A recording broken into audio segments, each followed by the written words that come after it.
ஹரே கிருஷ்ணா. தெய்வத்திராச பக்திவேதாந்த சுவாமி ஸ்ரீல பிரபுபாதர் விரிவான பொருளுரைகளுடன் அருளிய ஸ்ரீமத் பாகவதம் காண்டம் 3 பகுதி 1 பராமரிப்பு அத்தியாயம் 9 பிரம்மதேவரின் பிரார்த்தனைகள் பதம் 12 நாதி பிரசீததி ததோபசிதோபசாரைர் ஆராதித சுரகணைர் ஸ்ருதி பத்தகாமை யத் சர்வ பூத தயாசத் அலப்யயகோ நானா ஜனேஷ்வவஹித சுஹ்ரத் அந்தராத்மா. மொழிபெயர்ப்பு. எந்தன் பகவானே, பல்வேறு பூஜை பொருட்களுடன் மிகவும் ஆடம்பரமாக உம்மை வழிபடும் தேவர்கள் மீது நீர் மனநிறைவு அடைவதில்லை. ஏனெனில் அவர்கள் லௌகீக பேராசைகளுக்கு ஆட்பட்டுள்ளனர். நீர் உமது அகாரணமான கருணையினை காட்டுவதற்காக அனைவரின் உள்ளங்களிலும் பரமாத்மாவாக வீற்றிருக்கிறீர். மேலும் நீரே காலந்தோறும் மக்கள் நலனை விரும்புகின்றீர். ஆயினும் பக்தரல்லாதார்க்கு நீர் காணல் நீர் போன்று காண முடியாது ஒதுங்கிவிடுகின்றீர். பொருளுரை. உலகியற் செயல்களின் மேற்பார்வையாளராக நியமிக்கப்பட்டிருக்கும் வானுலக தேவர்களும் கூட பகவானின் பக்தர்களே. ஆயினும் அதே சமயம் அவர்கள் லௌகீகம் மற்றும் புலனுகர்ச்சிகளின் மீது விருப்பமுடையோரும் ஆவர். பகவான் மிகவும் அன்புடையவராதலினால் அவர்கள் விரும்புவதைக் காட்டிலும் அதிகமான உலகியல் மகிழ்ச்சியினை அவர்களுக்கு அளிக்கிறார். ஆயினும் அவர்கள் மீது பகவான் திருப்தியுறுவதில்லை.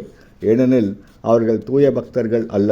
பகவான் தமது எண்ணிலடங்கா புதல்வர்கள் உயிர்வாழிகள் ஜனனம், மரணம், பிணி, மூப்பு என்னும் உலக வேதனையில் சிக்கொண்டு உலகின் மும்முனை துன்பங்களில் கிடந்து நித்தமும் அழுந்துவதை விரும்புவதில்லை.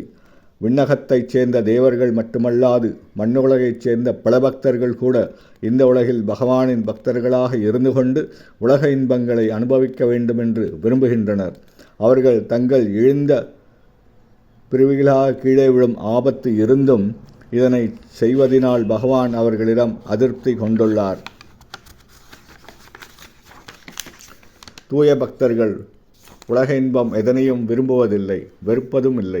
அவர்கள் பகவானின் விருப்பங்களுடன் தமது விருப்பங்களை முற்றிலும் இணைக்கின்றனரே ஒழிய தங்கள் சுயநலத்திற்காக எதனையும் செய்வதில்லை. இதற்கு சரியான எடுத்துக்காட்டு அர்ஜுனனே.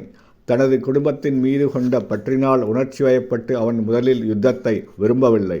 ஆயினும் பகவத்கீதையினை கேட்ட பிறகு பகவானின் விருப்பத்தின் பேரில் யுத்தம் செய்வதற்கு ஒத்துக்கொண்டான். இதனால்தான் பகவான் தமது தூய பக்தர்கள் மீது மிகுந்த திருப்தியுடையவராய் இருக்கிறார். ஏனெனில் அவர்கள் பகவானின் விருப்பத்திற்கு இசைந்து செயல்படுகின்றனரே அல்லாது தங்கள் புலன்களின் ஆதிக்கத்திற்கு அடிமையாகி விடுவதில்லை. அவர் ஒவ்வொரு உள்ளத்திலும் பரமாத்மாவாக அமர்ந்து கொண்டு அவர்கள் நல்லறிவு பெறும் வாய்ப்பினை வழங்குகிறார். ஆதலினால் அனைவரும் சந்தர்ப்பத்தினை சாதகமாக்கிக் கொண்டு பகவானுக்கு அன்பு தொண்டினை உண்மையாகவும் முழுமையாகவும் செய்தல் வேண்டும். பக்தரல்லாதார் தேவர்களைப் போன்றோ அல்லது தூய பக்தர்களைப் போன்றோ உள்ளவர்கள் அல்லர். அவர்கள் பகவானுடன் கொள்ளும் உன்னத உறவினை வெறுக்கின்றனர். அவர்கள் பகவானுக்கு எதிராக செயல்பட்டு அதனால் வரும் பலன்களை நிலையாக அனுபவிக்க வேண்டியவர்களாகின்றனர்.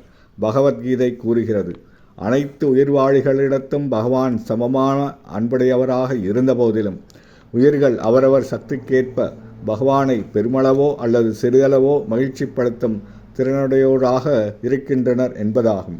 தேவர்கள் சகாம பக்தர்கள், அதாவது மனதில் பௌதிக இச்சையுடையவர்கள் என்று அழைக்கப்படுகின்றனர். மாறாக தனிப்பட்ட இச்சைகள் ஏதுமற்ற தூய பக்தர்கள் நிஷ்காம பக்தர்கள் என்று அழைக்கப்படுகின்றனர். சகாம பக்தர்கள் சுயநலமிகள். ஆதலினால் அவர்கள் பிறர் நலத்தை பேணுவதில்லை. இதன் காரணமாக அவர்களால் பகவானை சரியாக முறையில் திருப்திப்படுத்த முடிவதில்லை. ஆனால் தூய பக்தர்கள் பக்தரல்லாதாரை கூட பக்தர்களாக மாற்ற வேண்டும் என்னும் லட்சியத்தினை மேற்கொண்டவர்களாதனால் அவர்கள் தேவர்களை காட்டிலும் அதிகமாக பகவானை திருப்திப்படுத்துவர். பகவான் அனைவரின் உள்ளங்களிலும் பரமாத்மாவாக நலம் விரும்பியாகவும் வீற்றிருந்த போதிலும் அவர் பக்தரல்லாதாரை கருத்தில் கொள்வதே இல்லை. மாறாக அவர் லட்சிய வெறியுடன் செயல்பட்டு கொண்டிருக்கும் தூய பக்தர்களின் மூலம் அவர் தமது கருணையினை பெற அவர்களுக்கு சந்தர்ப்பம் வழங்குகிறார். சில நேரங்களில் லட்சிய செயல்களுக்காக பகவான் சைத்தன்யராக அவதரித்தது போல் தன்னை அவதரித்துக் கொள்கிறார். ஆனால் அதிகமாக அவர் தனது நேர்மையான பிரதிநிதிகளையே அனுப்பி வைக்கிறார். இதன் மூலம் அவர் தனது அளவற்ற கருணையினை பக்தரல்லாதாரிடமும் காண்பிக்கிறார். தனது தூய பக்தரிடம் முழு திருப்தியற்றிருக்கும் பகவான் தனியாக லட்சியத்தினை நிறைவேற்றக்கூடியவராக இருந்தும் அதனால் வரும் புகழை தன் பக்தர்களுக்கே அளிக்கிறார்.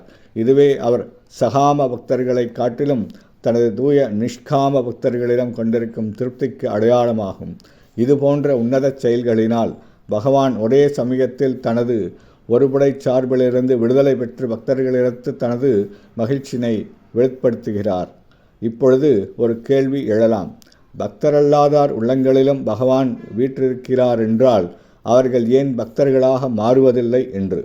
இதற்கான பதில் சிறிதும் நிகழ்ச்சியற்ற பக்தரல்லாதார் கருங்கற்பாறை அல்லது சுண்ணாம்பு நிலத்தை போன்றவர்கள். அதில் பயிர் விளையாது என்பதே ஆகும். பகவானின் பாகங்களாக இருக்கும் ஒவ்வொரு உயிர்ப்பொருளுக்கும் சிறிது சுதந்திரம் இருக்கிறது. இச்சிறிதளவான சுதந்திரத்தை கூட பக்தரல்லாதார் தவறாக பயன்படுத்தி பகவானிடத்தும் லட்சிய நேரத்தில் செயல்பட்டு கொண்டிருக்கும் அவரது தூய பக்தர்களிடத்தும் தவறுக்கு மேல் தவறுகள் செய்கின்றனர். இதன் விளைவாகவே அவர்கள் பயிர் விளையாத கருங்கல் நிறைந்த நிலமாகவும் சுண்ணாம்பு நிலமாகவும் மாறுகின்றனர். ஹரே கிருஷ்ணா.